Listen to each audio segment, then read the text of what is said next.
Geceyi bölen bir ışık gibi geldin ansızın kalbime. Bir bakışın yetti, inan düştüm senin peşine. Adını yazdım yıldızlara, silinmez sandım zamanla. Her anımda sen varsın, kayboldum bu rüyada.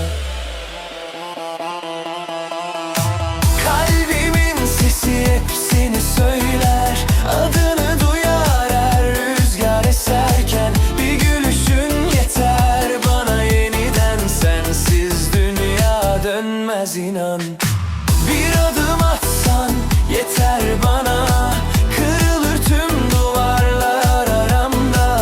Sevda dediğin böyle mi olur, yakar ama bırakmaz asla.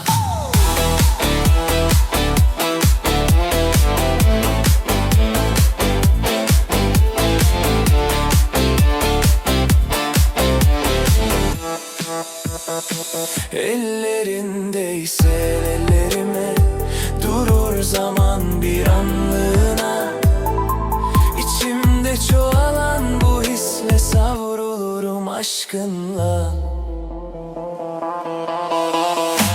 Kalbimin sesi hep seni söyler, adını duyar her rüzgar eserken. Bir gülüşün yeter bana yeniden, sensiz dünya dönmez inan. Kapanmaz bu yara belki ama sensin tek ilacı. Bir ömür yetmez sana, yazılmışız biz aynı yazıya.